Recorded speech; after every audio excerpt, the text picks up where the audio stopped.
Bonsoir à toutes et bonsoir à tous. J'espère que vous allez bien.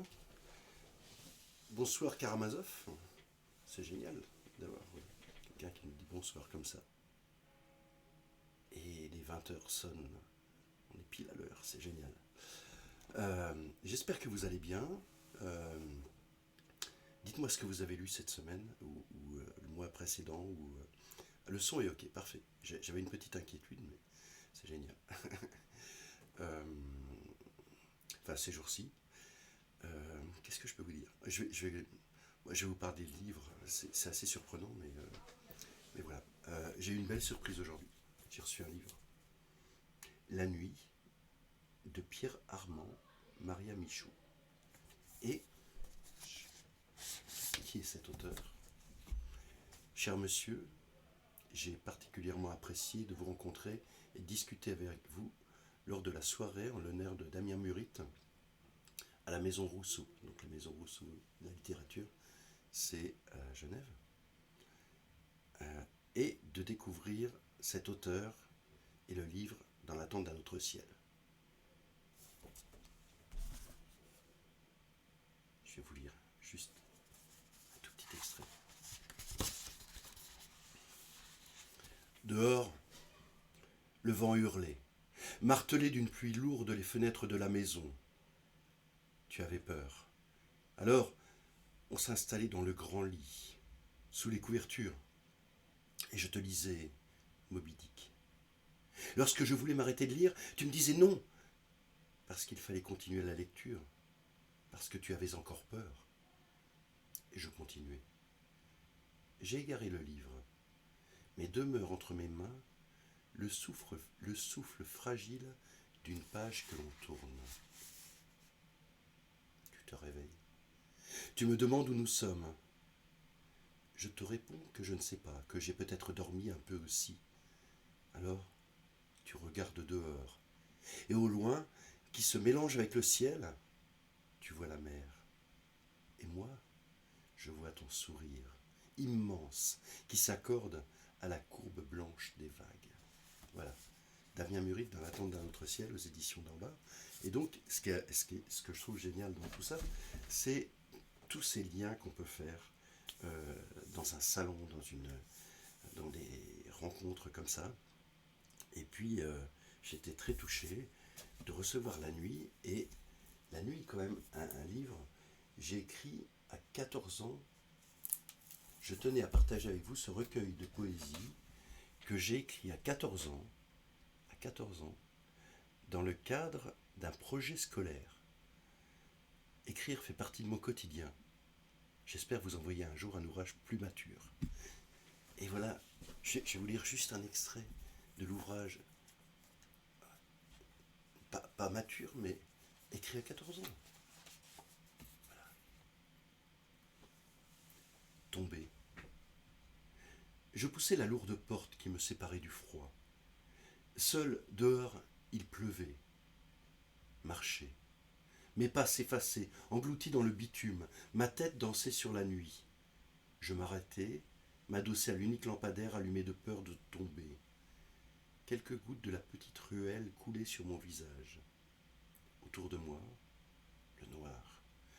le noir de la nuit. Et je rêvais de voir le bleu de la mer. C'est drôle, hein, ces liens comme ça. Voilà. Je relis des poèmes d'Aragon. Waouh, une BD, Jean Mou, et le mystère de la disquette molle, et j'attaque un roman jeunesse, La lumière dans les combles.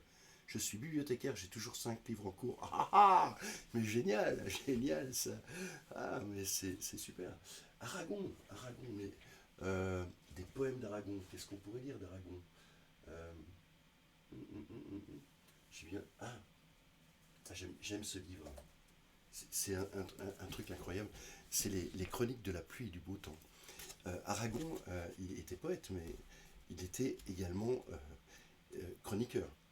Et il m'a toujours fait rire parce que c'est le plus grand poète du monde. Donc quand il se met à faire la critique Ah, Normandie, bah, le pays de Claude Monet. Et je connais bien la Normandie. Il semblerait que je sois né en Normandie également. Voilà. au pays de Claude Monet, de Jacques Prévert, euh, voilà, de Millet et compagnie. Euh, c'est marrant. Et les Normands qui nous regardent, mais c'est formidable. Euh, oui, et Aragon, ce que je trouve génial, c'est que, en fait, il se situe.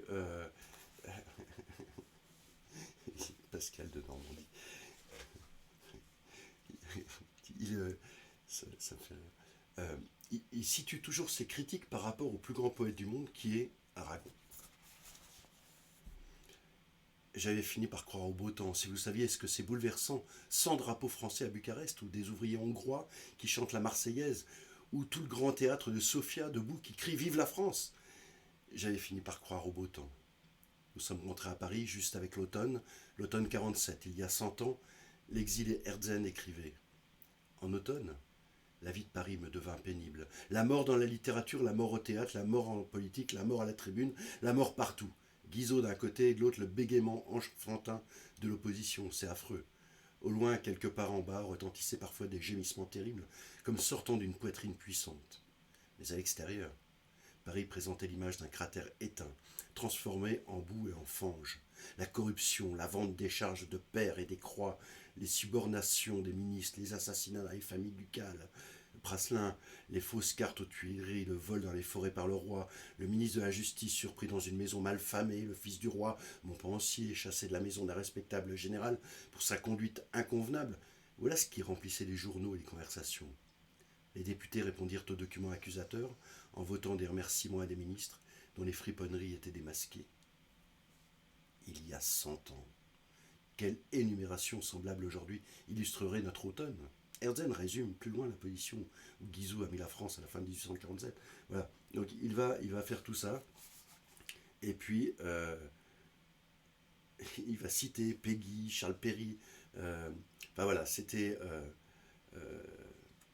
voilà. Et on va prendre Musset et Aragon. On va prendre un autre truc d'Aragon.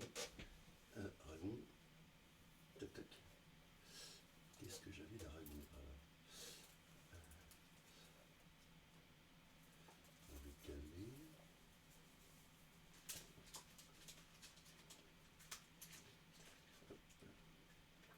Ah ouais, ça c'était pas mal. Non. Bon, c'est pas grave. Je vais me retrouver après. Il y en a un peu partout. Hein, euh, je sais pas. Ah bah tiens, un petit passage d'Aurélien. Un petit passage d'Aurélien. Euh, allez.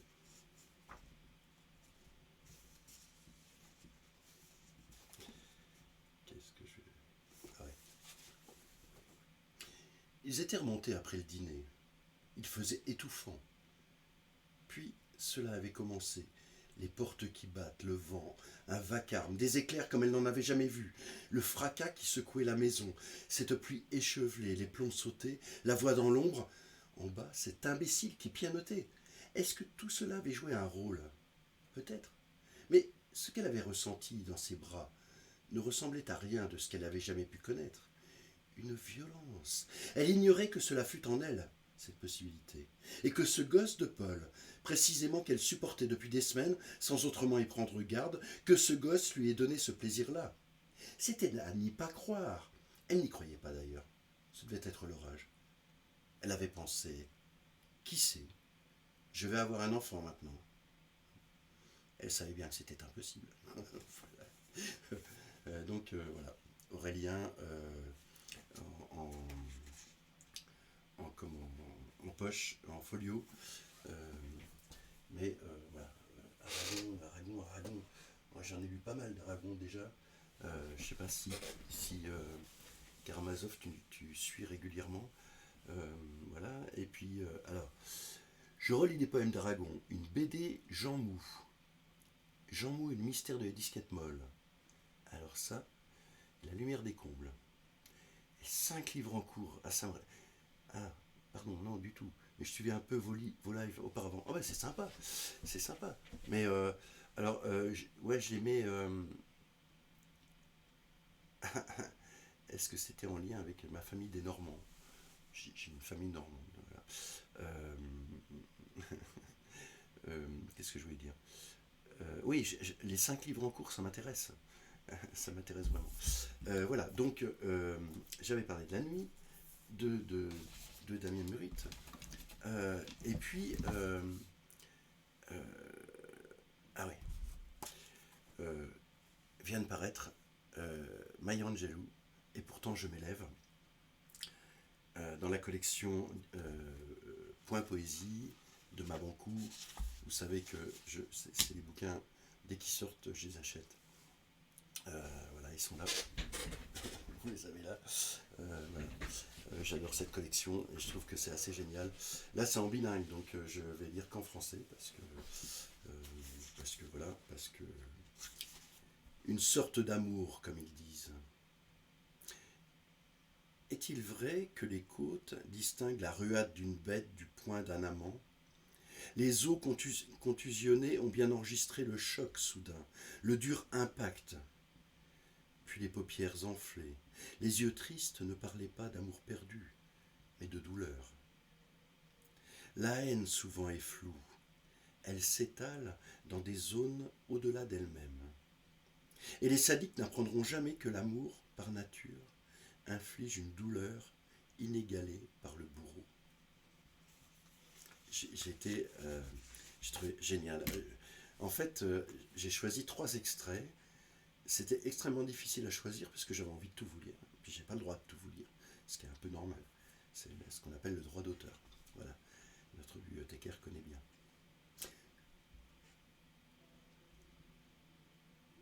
Ça veut dire quoi ça?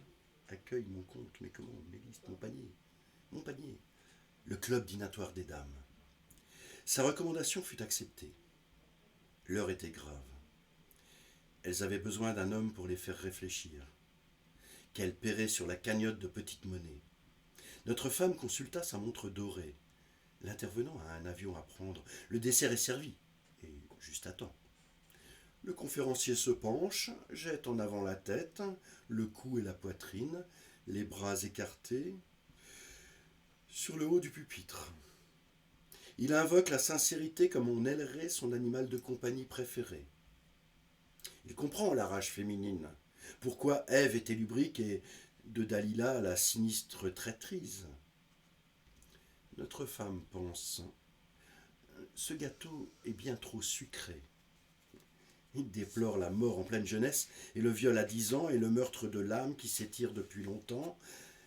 Notre femme note, ce café est bien trop fort. Les rues sans emploi, pleines de vin et d'errance, quand les matins ne promettent aucun avenir radieux. Elle frappe dans ses mains et note dans son carnet. La prochaine fois, le conférencier devra être bref. c'est génial. Allez, j'ai trouvé ça. Bon, il y a une préface de Mabankou. J'ai trouvé ça un peu dommage que le Seuil soit obligé de mettre Michelle Obama sur la couverture. Les mots de Maya Angelou m'ont soutenu à chaque étape de ma vie. Ok, mais bon, franchement, une démocrate, hein, enfin une femme de démocrate. Je sais pas si elle est démocrate, elle. Pas vraiment de gauche. Willy. Willy était un homme sans gloire, dont le nom n'était pas notoire. Estropié et boiteux, il marchait de travers. Il disait « Je bouge toujours, je bouge tout pareil ». La solitude, c'était le climat dans sa tête, le vide, le partenaire dans son lit, la douleur, un écho dans sa démarche. Il disait « J'emboîte toujours le pas des patrons. Je vais peut-être pleurer et je vais mourir, mais mon esprit est l'âme de chaque printemps. Faites attention à moi, et vous verrez que je suis dans les chansons que chantent les enfants. » Les gens l'appelaient tonton, mon gars, ou hé. Ils disaient « Tu ne peux pas vivre ça un jour de plus. » Puis ils attendaient pour entendre ce qu'il répondrait. Il disait « Je vis. » Dans les jeux auxquels jouent les enfants. Vous pouvez entrer dans mon sommeil, peupler mes rêves, menacer mes petits matins sereins. Mais je viendrai, je suivrai, je rirai. je pleurerai aussi sûrement qu'une brise d'été.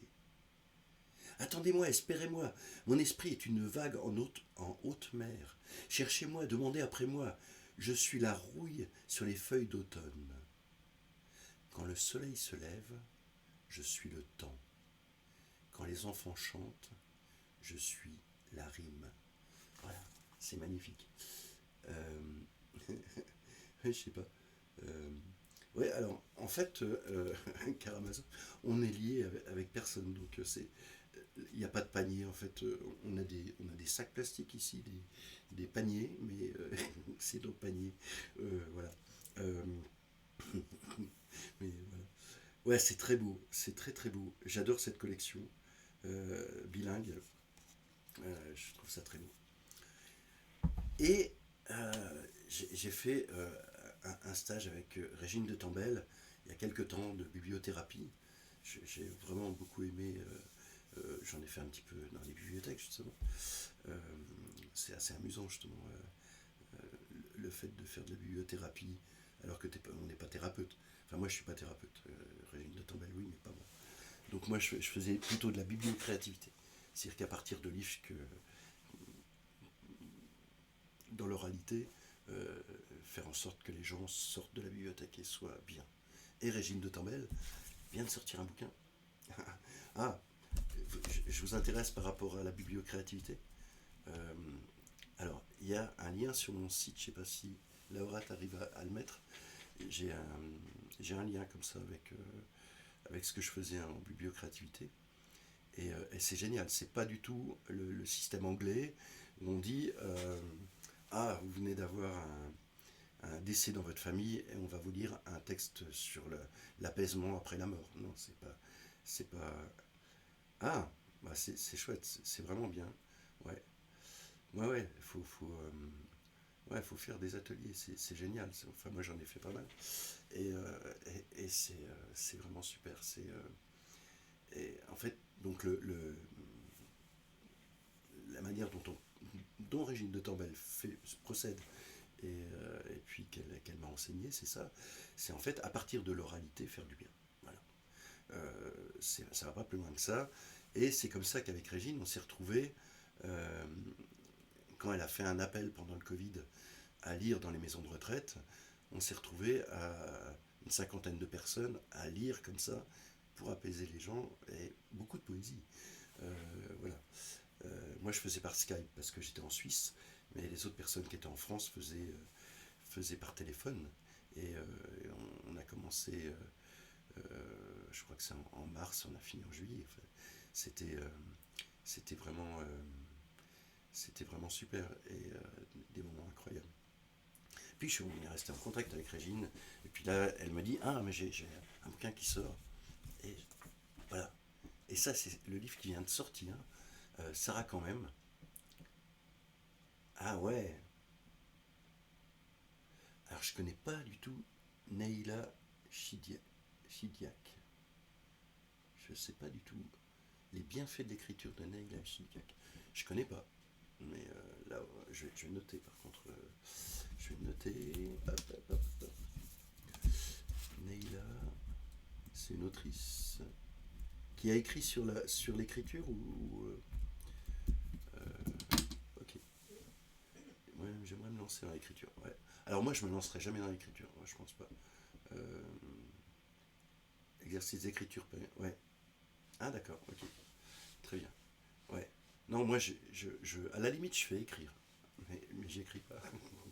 Je laisse les personnes créatives écrire. Et donc, dans les ateliers de bibliocréativité, ouais, il y a de l'écriture. Écriture, dessin, c'est sympa, quoi. On a fait un truc autour de Rabelais. Enfin, des choses, ouais, c'est assez marrant, quoi. Donc, alors, Régine de Tambel, donc Sarah quand même, euh, c'est c'est en fait autour de Sarah Bernard que j'ai totalement découverte. Je connaissais comme ça, mais alors, elle est incroyable cette femme.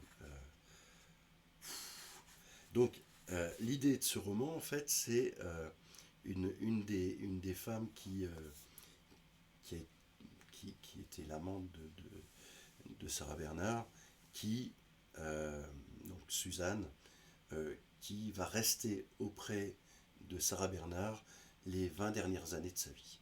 Et donc, on va découvrir à travers cette personne la vie de Sarah Bernard les 20 dernières années. Et, euh, et là, je vais vous lire un extrait quand elle était pendant la guerre de 14. Elle venait de se faire amputer et elle va sur le front jouer pour les soldats. Au-dessus de la Seine, les soldats ont fixé une bâche pour la protéger de la pluie. Eux sont restés sous la flotte. Les rigoles sur leur capote forment de longs cheveux brillants. On leur a dit « Vous allez voir jouer Sarah Bernard ». Mais à leur âge, ce n'est personne, seulement un nom sur des boîtes de gâteaux. Quand ils étaient mômes, la publicité pour les biscuits, ça lui avait drôlement rapporté. Je trouve rien de meilleur qu'un petit lu. Ah, si, 2 petits lus. Oh. Sarah avait très bien compris comment monnayer son image. Elle faisait aussi de la publicité pour une marque de cigares, pour du champagne, pour du papier à cigarette, et même pour un fer à friser. Elle qui n'en a jamais eu besoin avec sa tignasse. Et plus elle s'enrichissait, plus les critiques dénonçaient l'artificialité de son jeu. Je pense que les gars se souviennent des petits gâteaux, mais pas de Phèdre. Et pour eux, la Bernhardt était déjà vieille avant le tournant du siècle. En tout cas, ce n'est pas le sexe qui les fera saliver. Aujourd'hui, il ne faudra pas s'attendre à un déluge de fleurs. Sarah s'en fiche. Elle le fait pour son pays. Elle rajoute du bleu sur ses paupières et un autre demi-cercle de crayon noir, enfin du rimel qui la cuit. On n'a pas de miroir. Elle lève son visage vers moi et je reconnais l'habituel bouillonnement dans ses pupilles inchangées. Ils me verront mieux, hein, avec le fard blanc. Donne-moi ma poudre et aide-moi à m'habiller. Il va être 4 heures. Un caporal la prend dans ses bras pour la faire monter sur scène. Les gars savent qu'elle n'a plus qu'une jambe. Tout comme ceux d'entre eux qu'on entendait crier à notre retour vers Paris, automne 1915, qu'on avait croisé les wagons de blessés, nous qui revenions de Bordeaux. Cette odeur de gangrène. Le train roulait, on entendait les blessés qui criaient, on sentait l'odeur de leurs blessures. Dans les gares, les femmes couraient avec de l'eau et du pain dans des paniers. Quelqu'un se penchait à la portière, dans une capote durcie par la boue, attrapait les paniers en hurlant des merci, merci. On en a perdu tellement, des gars, dit le caporal, je ne compte même plus. Il sourit poliment tout en gravissant l'échelle de meunier qui mène à la Seine. Sarah s'accroche à son cou et le soldat éprouve une peur panique à l'idée de l'abîmer et de la casser un peu plus. L'avantage est que je suis encore plus légère, murmure Sarah. Vous êtes sacrément courageuse, remarque-t-il. Quel courage y a-t-il à aller de l'avant, puisque de toute façon, chaque jour m'y oblige. Vous croyez peut-être que je peux reculer ? Au contraire, l'audace est facile. On n'a qu'à suivre chaque soleil qui se lève. À présent, Sarah chantonne. Elle est en train de régler le volume de sa voix, de chauffer ses cordes vocales, de doser son énergie. Vous parlez en soldat, approuve le caporal qui suit son idée. Moi non plus, je n'ai pas peur, et de toute façon, on y passera tous. Si j'avais vécu en Alsace ou quelque part en Belgique, laminé par les obus, ou 1000 ans plus tôt dans une ville d'Italie pillée par les mercenaires, nous nous serions raconté les mêmes histoires à peu de choses près. Il y aurait une forêt au lieu d'un champ saccagé, des bœufs au lieu des chars d'assaut, mais les hommes et les femmes seraient les mêmes, heureux des mêmes beautés, malheureux des mêmes horreurs. Car il y a une chose qui n'a jamais changé, et que je voudrais que vous puissiez changer, vous, une fois que ce sera fini. Après celle-là, ne faites plus jamais la guerre. Oui, alors, merci Karamazov. Alors, en fait, sur ma chaîne YouTube ou sur le site Culture Plurielle que Laura a mis un petit peu plus haut, il y a 2 pages Twitch. Donc, c'est le Twitch 2, parce que tout ne va pas sur la première page. Et sur le Twitch 2, j'enregistre sur YouTube. Et donc, sur ma chaîne Pascal Cotin sur YouTube, il y a toutes les rediffusions, avec également les sources des livres que j'ai lus, mais aussi les sources comme là, ce qui a été proposé tout à l'heure. Je vais chercher les sources et puis je les indique. Des personnes qui ont twitché, comme ça permet de faire des... Et puis moi, je vais regarder ce que c'est, et puis peut-être en parler la prochaine fois. Ouais. Un grand merci, un grand merci d'être venu. Et en fait, on était sur le théâtre, et il y a ce petit bouquin de Sylviane Dupuis. À quoi sert le théâtre ? En fait, Sylviane Dupuis, je travaille avec elle sur le projet des prochains bouquins d'Yves Volant. Et en fait, c'est une personne assez d'une ouverture incroyable autour du théâtre, entre autres. Et là, il y a un petit extrait dans cet ouvrage qui est paru en mini-Zoé, Le théâtre et le politique. Que le théâtre constitue une forme d'art hautement politique, ou que, comme on l'a affirmé récemment, l'objet essentiel du théâtre soit, depuis toujours, le politique, qui le niera? Un très ancien nœud uni dès ses origines grecques le théâtre occidental à la politique de la cité. Art social par excellence, et qui se fonde sur la parole proférée en public, il est inséparable du destin de la collectivité à laquelle il s'adresse, dont il se veut à la fois le miroir ou le porte-parole, et souvent l'éducateur.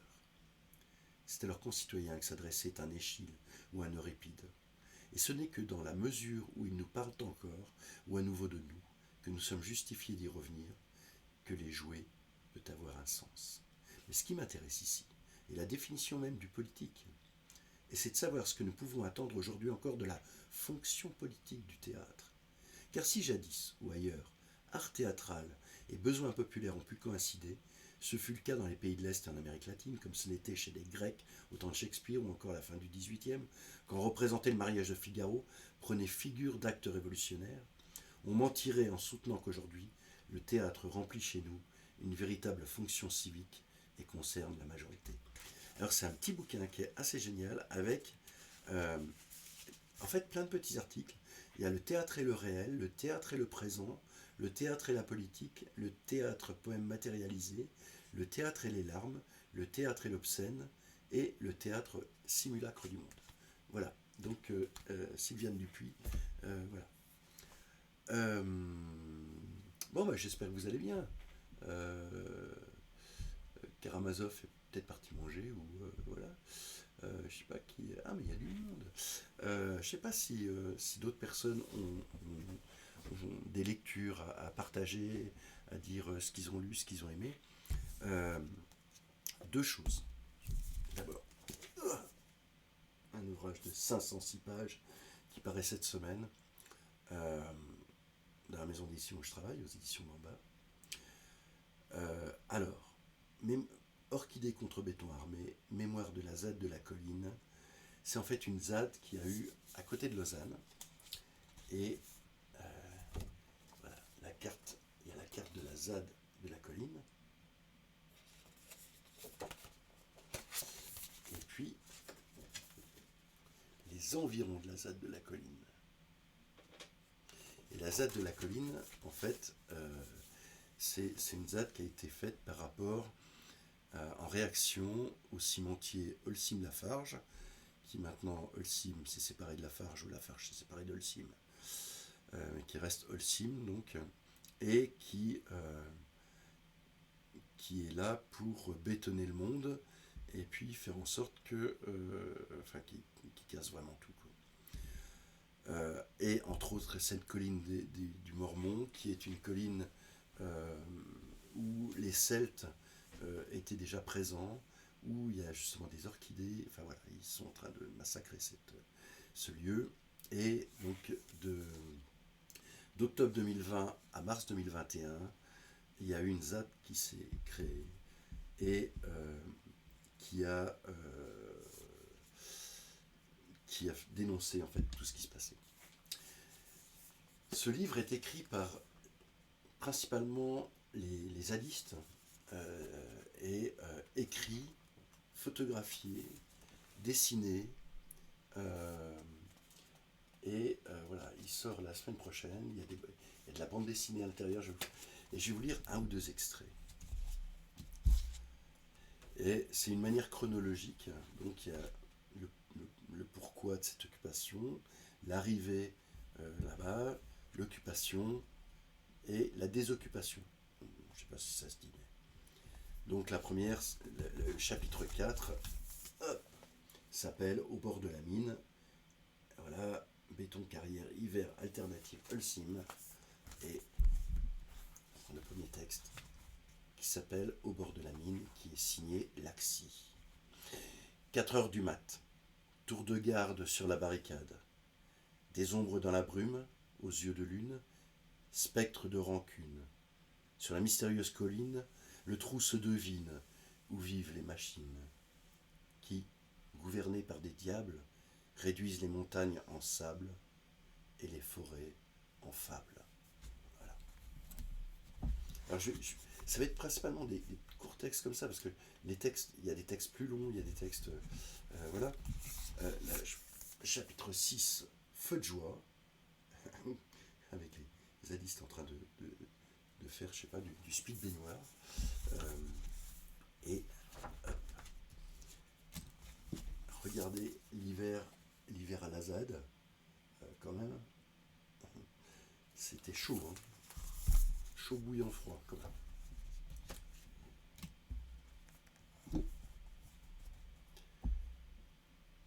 Ah, je vais vous lire, tiens. En fait, je voulais vous lire la page de droite, je vais vous lire les deux pages. La page de gauche, c'est un texte signé Philippe, qui est sur le mode de fonctionnement et de vie sur le lieu. La façon de vivre sur le lieu, tant dans les rapports sociaux informels que dans l'organisation formelle, montre une rupture nette avec l'extérieur quant aux modèles adoptés. La critique de la quotidienneté passe par une mise en pratique de nouvelles valeurs prônées. Les gestes et les paroles de la vie de tous les jours font preuve d'une grande attention de la part des occupantes et occupants. On remarque une politisation du moindre geste, note Geneviève Pruvot, selon les sensibilisations et les volontés. La division genrée des tâches quotidiennes et des actions réalisées sur les chantiers essaie d'être déjouée. L'injonction à la productivité est pointée du doigt. L'impact écologique des besoins, eux-mêmes réduits, vise à être réduit.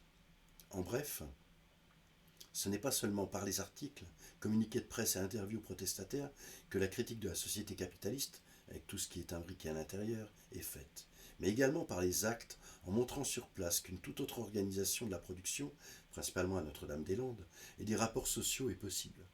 Voilà pourquoi nous pouvons lire sur une cabane austère à la ZAD de la colline: notre confort est basé sur la souffrance d'autrui. La coprésence des différents profils sur ce lieu entraîne une politisation mutuelle lors d'ateliers formels ou de discussions informelles. L'écoute de l'autre, avec qui on a planté main clou, est plus attentive, des liens de confiance se créent au sein des activités de l'occupation. Certains apportent des connaissances théoriques sur divers sujets, féminisme, auto-organisation horizontale, écologie radicale, etc. Et d'autres rapportent des parcours de vie difficiles, montrant des réalités crues, ponctuées de classisme, d'isolement social et de précarité. Les idées des uns et des unes et des autres se confrontent, se nourrissent ou prennent sens face au vécu des autres. Voilà. Et l'autre texte que je vous lis, c'est un texte court qui s'appelle Les panneaux forêt piégée. Un jour, j'ai eu l'idée de mettre des panneaux forêt piégée un peu partout. Ma réflexion et mon discours étaient le suivant. Un panneau, une information, le message est clair. Même s'il n'est pas véridique, personne ne se permettra de le remettre en question. Et genre, les flics ne savent pas si c'est potentiellement faux. 2 semaines après avoir mis en place 3 panneaux, nous surprîmes un homme en forêt, avec un uniforme de combat de troupe spéciale, qui était en train de sonder le sol avec un détecteur à métaux. Après ce jour, plein de panneaux poussèrent. C'est signé Zigo. Voilà. C'est un bouquin avec une préface de Juliette Rousseau. Voilà. Et voilà. Et donc on va partir jusqu'à l'évacuation au moment où la corne sonne. Voilà. Et donc même du haut des arbres, tout ça me dépasse. Voilà, donc c'est un bouquin qui sort la semaine prochaine, enfin oui, la semaine prochaine, qui est magnifique. Voilà, je quoi vous dire de plus que faut le regarder, c'est un pavé, il fait plus de 500 pages, il est pas cher. Voilà. Le week-end dernier, j'étais à Fribourg pour le salon Texture. J'ai fait une lecture avec les haut-parleurs, c'était très chouette. Et puis dans les haut-parleurs, il y avait un auteur qui a lu son texte. Et puis hier, qui a remporté le prix des lecteurs de la ville de Lausanne. Voilà. C'est Eric. Laura, t'arrives à mettre le. Enfin bref, Eric. J'ai un trou. Bref, voilà, on avait aussi une autrice aux éditions d'en bas qui concourait, Odile Cornu pour Fusil. Elle n'a pas gagné, mais c'est pas grave, son livre est bien, donc c'est le principal. Mais j'étais vraiment très content aussi que cet auteur gagne, parce que c'est un auteur, puis c'est un copain maintenant, Éric Guyard, voilà. Et un bouquin assez fou, en fait, sur une cabine téléphonique qui est en plein désert. Je crois que je vous en avais parlé déjà, qui est en plein désert et aux États-Unis. Enfin, c'est une histoire assez intéressante. Euh, voilà, qu'est-ce que je voulais vous dire? Oui, donc on était hier à la remise du prix, et j'ai adoré quand même ce qu'il a dit. Voilà, la cabine, Éric Buller. J'ai adoré ce qu'il a dit, c'est que en fait c'était le vote des lecteurs. Et il dit ah mais moi j'ai pas fait d'Instagram, j'ai pas fait de Facebook, j'ai rien fait. Mon éditeur, il devait se dire mais il n'a pas de téléphone, hein, Éric Bullard. Donc et il dit voilà parce qu'on lui demandait mais vous saviez que vous alliez gagner. Il dit je n'avais pas mis obligatoirement toutes les chances de mon côté. Et malgré tout voilà. Voilà. Donc, donc j'étais à Fribourg, au salon Texture. J'ai vraiment des moments incroyables, entre autres avec une rencontre hors salon qui était avec Henri-Michel Hierret. Euh, et puis, oui, il a un téléphone, mais ah oui, pas de téléphone portable. Oui, voilà. Comme ça, il était sûr de ne pas être dérangé pendant la soirée, parce qu'il n'avait pas son téléphone avec lui, le fil. Euh, et et il y avait Gauze, entre autres, qui était là. Enfin, on a passé une soirée incroyable. Et puis, moi, j'ai trouvé ce salon. J'étais dans la librairie qui était tenue par la librairie Albert Legrand de Fribourg, euh, avec une libraire qui a mis en avant les bouquins des auteurs, mais qui n'a pas fait que ça. Qui a fait également une mise en avant des ouvrages qu'ils ont dans la librairie. Et c'était vraiment chouette. Voilà. Donc j'ai passé un bon moment. Et puis, comme je m'ennuie, la semaine prochaine, je pars vendredi. euh, c'est la semaine prochaine ou cette semaine? Peut-être cette semaine. Cette semaine. Ouais, c'est vendredi. Je pars à Paris parce qu'il y a un hommage à Philippe Ramy autour de ces deux livres-là qui viennent de paraître. Donc Philippe Ramy, Le Voyageur de cristal de Lou Lépory chez Double Ligne, et Où je me rêve de Philippe Ramy aux éditions d'Anvin. Et je vais vous lire un passage du bouquin de Lou Lépory chez Double Ligne. Les propos puissants ne doivent pas nous faire oublier que l'art de trafiquer sa biographie, donc la biographie de Philippe Ramy, est fréquent en littérature. Lecteur de Borges et de Cortázar, auquel il déclare son admiration dans un entretien avec Magdalena Fayans à Buenos Aires en 2016, Ramy n'hésite pas à se démultiplier à travers une foule de pseudonymes attestés par les manuscrits.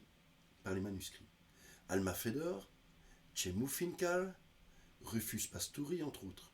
Il s'agit presque d'hétéronymes à la manière de Pessoa, car ses inventions s'accompagnent de biographies imaginaires. Exemple, né en Louisiane en 1970 de mère juive et de père musulman. Philippe Ramy Wolf a été détaché au service de presse et d'information des armées à Washington, puis correspondant pour CBS News en Somalie, en Afghanistan et en Irak, avant de travailler pour différents médias indépendants aux États-Unis comme en Europe. Il vit aujourd'hui en Suisse où il enseigne l'arabe et l'hébreu à l'école de traduction et d'interprétation de Genève. Ça, c'est dans Blockhaus, un roman inédit écrit en 2010-2011. Et les inventions biographiques ne se cantonnent pas à l'espace secret des manuscrits. Lorsqu'on lui demande une photo pour illustrer un volume collectif, il envoie 2 images de lui prises en 1982 en précisant « La photo que je vous ai envoyée me montre à 17 ans avec mon frère jumeau. J'aimerais beaucoup que nous apparaissions tous les deux. » Bien entendu, Philippe est le seul fils issu de l'union de Roswitha et Adli Ramy. Parfois loufoque. Gitan né à Bordeaux, dentiste ambulant, urbaniste, de père français et de mère argentine. Ces délires biographiques entretiennent un lien fécond avec la fiction, comme en témoigne le roman inédit La ville en soi, affublé de la note biographique suivante, Philippe Ramy s'engage dans la mise en place du réseau des eaux claires de Mazar el-Sharif au nord de l'Afghanistan. En conflit avec ses employeurs, rapatrié sur blessure, il subit plusieurs attaques d'amnésie aphasique, dont la dernière entraîne une longue hospitalisation. Il vit aujourd'hui à Saint-Martin-d'Air, dans la banlieue de Grenoble. Dans cette biographie, la vie imaginaire de l'auteur coïncide avec la vie du personnage, dans une mise en abîme amusée des procédés autofictionnels. Voilà. Si vous voulez connaître Philippe Ramy, il y a cette biographie faite par Lou Lepori, et puis des correspondances avec entre autres Sabine Huyn, etc. Donc à Paris, il y a la présentation des deux, avec à la Maison de la Poésie, samedi soir. Et puis la semaine prochaine, il y a Denis Lavant qui va faire une lecture, voilà, des lectures de Où je me rêve, à la Fondation Mikalski en Suisse. Voilà. Mais il me semble que je vous ai parlé de Pessoa. Mon amoureuse tout à l'heure, elle me lit un extrait de cet ouvrage. Robert Bréchon, L'innombrable, un tombeau pour Fernando Pessoa. Alors, on a vraiment réfléchi sur comment écrire ce titre. Robert Bréchon, il n'y a pas de majuscule. L'innombrable, il n'y a pas de majuscule. Un tombeau pour Fernando Pessoa, il n'y a pas de majuscule. La seule solution, parce qu'à l'intérieur, évidemment, tout est en minuscule à l'extérieur, et puis à l'intérieur, tout est en majuscule. Comment vous écrivez l'innombrable? Grosse question. Est-ce que vous mettez le i d'innombrable avec une majuscule pour accentuer le fait que c'est innombrable ou pas? Donc j'ai été sur le site de la BNF, puisque c'est eux qui font le référencement des livres, et c'est écrit avec un L majuscule et un I minuscule. Voilà la réponse à notre question. Et mon amoureuse me lit un extrait qui commence comme ça. Je vais revenir après au livre, mais le début, enfin pas le début, mais un moment, il y a un chapitre, deuxième chapitre, ça s'appelle Mémorial. Pitoyable, pitoyable frère, Van Gogh, apprenti pasteur, puis le peintre le plus raté de son siècle, pas une toile vendue de son vivant, traquant désespérément l'infini dans la couleur, jusqu'à cet instant où le temps flamboie dans la plaine, derrière la petite église d'Auvers. Et alors, quand même, mon amoureuse, elle m'a offert ça. Je ne sais pas si vous voyez, Vincent Van Gogh, les correspondances de Van Gogh, correspondance générale de Van Gogh, pour mon anniversaire. Mais mon anniversaire, c'était il n'y a pas longtemps, il y a 2 jours. J'ai pas fini de les lire. Je me suis baladé dedans et je vous ai trouvé une. En fait, pourquoi tout à coup avoir ces livres? C'est juste parce que, en discutant avec Jacques Roman, dernièrement, il me dit, mais les lettres à Théo, tu as lu. Et puis, pour moi, les lettres à Théo, c'était un folio, quoi, enfin un petit poche. Je pensais pas qu'il y avait autant de lettres à Théo. Il me dit, mais non, l'intégrale, il faut lire. Donc là, il n'y a pas que les lettres à Théo, mais il y a les lettres aussi à sa famille, à ses amis, etc.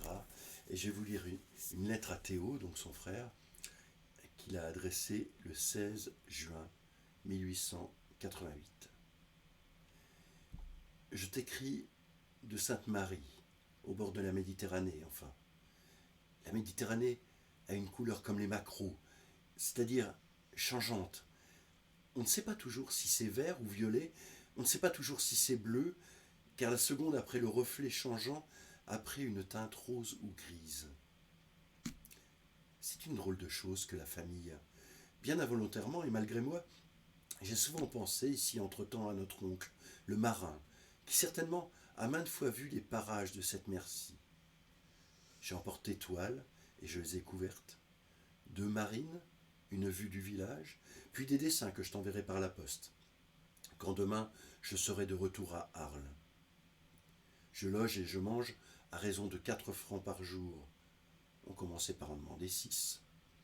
Aussitôt que je pourrai, je reviendrai probablement encore faire quelques études ici. La plage ici est sablonneuse. Pas de falaise ni de rochers, comme la Hollande. Moins les dunes et plus le bleu. On mange ici de meilleures fritures qu'au bord de la Seine. Seulement, il n'y a pas de poisson à manger tous les jours, vu que les pêcheurs s'en vont vendre à Marseille. Mais quand il y en a, c'est rudement bon. S'il n'y en a pas, le boucher n'est pas plus appétissant que le boucher Fella de M. Jérôme. S'il n'y en a pas de poisson, c'est plus ou moins difficile de trouver à manger ici, à ce qu'il me paraît. Je ne crois pas qu'il y ait 100 maisons dans ce village ou dans cette ville. Le principal édifice après la vieille église, forteresse antique, est la caserne. Et encore, quelle maison, comme dans nos bruyères et tourbières de Drenthe. Tu en verras des spécimens dans les dessins. Je suis obligé de laisser mes 3 études peintes ici, car elles ne sont pas aussi assez sèches, assez naturellement pour les soumettre impunément à 5 heures de chaos de voiture. Mais je compte retourner encore ici. Semaine prochaine, je désirerais aller à Tarascon faire 2 ou 3 études. Si tu n'as pas encore écrit, j'attendrai la lettre naturellement à Arles. Un très beau gendarme est venu m'interviewer ici, et aussi le curé. Les gens ne doivent pas être bien méchants ici, car même le curé avait presque l'air d'un brave homme. Mois prochain, il y aurait ici la saison des bains ouverte. Nombre de baigneurs varie de 20 à 50. Je reste jusqu'à demain après-midi, et encore des dessins à prendre. Je me suis promené une nuit au bord de la mer, sur la plage déserte. C'était pas gai, mais pas non plus triste. C'était beau. Le ciel d'un bleu profond était tacheté de nuages d'un bleu plus profond que le bleu fondamental d'un cobaltite intense, et d'autres d'un bleu plus clair, comme la blancheur bleue de Voie lactée.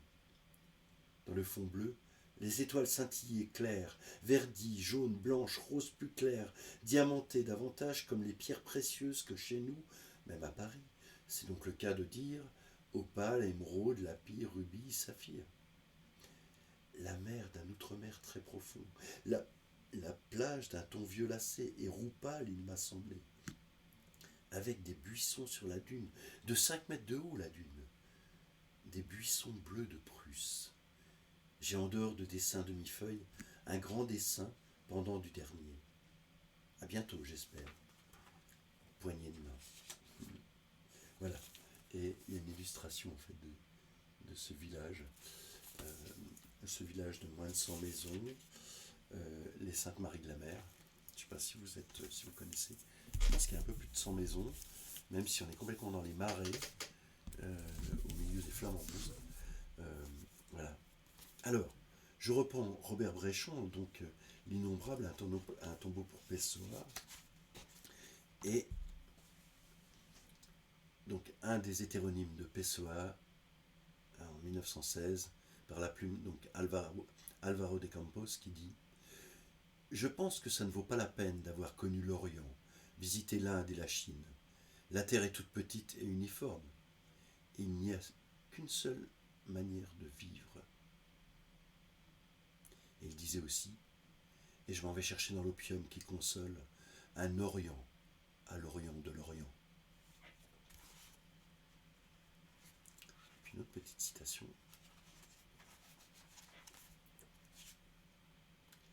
Et là, c'est dans toujours Alvaro de Campos, Bureau de tabac. Je ne suis rien. Je ne serai jamais rien.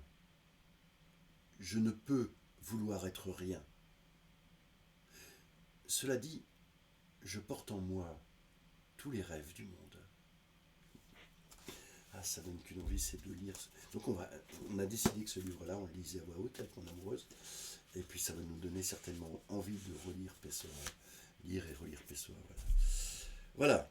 Alors, tout à l'heure, je vous ai parlé de la poésie en point-seuil. Et puis, il y a un autre titre de Griselidis Réal avec une préface de Nancy Houston. Et je vais vous lire le début de cette préface. la cathédrale intérieure de Chrysélides Réal. En publiant ce livre, les éditions Segers, donc l'ouvrage a été publié chez Segers en 2022, nous offre un cadeau rarissime, une voix poétique que l'on peut classer parmi les plus grandes du XXe siècle, mais à peu près inconnue. Comment est-ce possible? Si elle était grande, nous la connaîtrions, non? Or, personne, ou presque, n'a entendu parler de Chrysélides Réal, poète. Et pour 3 raisons. Primo, elle n'est pas française, mais suisse. Secondo, en tant qu'écrivaine, presque toutes ses publications relèvent d'autres genres que la poésie. Romans, correspondances, carnets, journal intime, sans parler de ses nombreux articles et interviews, alors que ses poèmes n'ont été édités que de façon sporadique et fragmentaire. Tertio, elle a surtout défrayé la chronique en tant que prostituée. Quoi? Une pute? Et comment? Une pute poète? Ça va pas la tête. Lisez seulement. Assez rapidement, je pense, vous aurez besoin de demander de l'aide pour vous débarrasser de ce chapeau qui s'est malencontreusement coincé quand vous l'avez avalé. Voilà. Chrysélides Réal, ce n'est ni son nom de plume ni son nom de guerre, mais son vrai nom est né à Lausanne en 1929. Voilà. Et aux éditions Lombard, on avait publié en 1989 Le Noir est une couleur, qui a été réédité chez pas mal d'éditeurs, mais qui est toujours disponible chez nous. Le cycle de la vie. Jouez, enfant, dans la lumière, dit la vie au rire argentin. Ne soyez soucieux ni austère, mais ivre d'espoir et de joie, comme fleurs écloses au matin. Chantez, jeune femme aux yeux clairs, l'amour se lève à l'ombre du cœur. Laissez-le éclairer votre voix, laissez s'envoler la douleur, ne goûtez à la coupe amère. Laissez couler, femme mûrie, vos larmes après la haine, piétinez vos âpres souffrances, espérez, vous redit la vie, enterrez vos rêves et vos peines. Éteignez, vieille, de l'existence et du refus, le pâle flambeau du cœur. Fermez la fenêtre, pensez à ce qui est beau et bénissez ce qui va l'être. Grand-Vaux, 15 avril 1942. Donc c'est pareil, là c'est en bilingue et c'est en bilingue. Il y a certains textes qui sont écrits en allemand et d'autres textes écrits en français. Voilà. Et ceux qui sont en allemand sont en bilingue. Dont celui-ci, Chant de la justice. Un jour tomberont toutes les portes, reculeront les ombres. Ah oui, il faut quand même que je vous explique. Chrysélides Réal, à un certain moment, elle s'est retrouvée avec un homme qui l'a prostituée, et puis après, elle a fait le choix d'assumer la prostitution. Et dans les hommes qu'elle a eu entre autres un homme qui trafiquait de la drogue, et elle s'est retrouvée en prison. Et elle a écrit une partie de ses poèmes, de ses textes en prison, dont celui-ci. Un jour tomberont toutes les portes, reculeront les ombres, se briseront les barreaux. Un jour devant nos yeux surgira le vrai visage de cette ville. Devant nos pieds se déploieront les routes et pousseront les fleurs. Devant nos mains, les colombes de la lumière aux ailes incandescentes voleront à travers les murs. Un jour, nous nous tiendrons debout, face aux humains, et nous tous ensemble découvrirons la liberté. Mais vous allez retomber en cendres, car vous êtes pour toujours prisonniers de la haine. Vous vous étoufferez dans le froid glacial de la peur et mourrez abandonnés dans les décombres des lois. Vos propres armes vous tueront, vous vous mordrez avec vos propres dents. Vous n'avez pas vécu, vous ne connaissez pas l'amour que votre sang de cadavre vous empoisonne vous-même. 2 juillet 1963.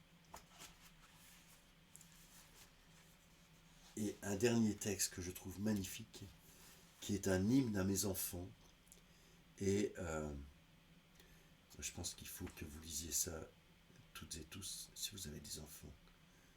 Lire si vous avez des neveux, nièces, petits-enfants. n'importe, un enfant dans la rue, vous lui lisez ça. L'accroche, c'est Aéric, éducateur, enfant et poète. Poème à publier dans les manuels scolaires. Vous allez écouter bien. Ô mes enfants, mon amour pour vous est une argile, imputrescible mélangée de soleils et de larmes. Je vous donne l'eau, je vous donne le sable. Prenez, mangez, le monde et son mystère sont à vous. Coupez la tête des fleurs énamourées, recueillez les insectes qui vous semblent bizarres, roulez-vous dans les entrailles de l'herbe. Le vent vous aime, et les cailloux sont vos pierres de lune.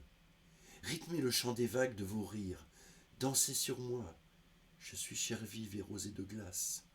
Ne craignez pas de me détruire en vous jouant, je suis multiple et tissé de caresses, et je vous ouvre les écluses de mon sang. Enfant, rendez à la chair sa puissance et son velours, rendez à l'amour son éternité sans partage.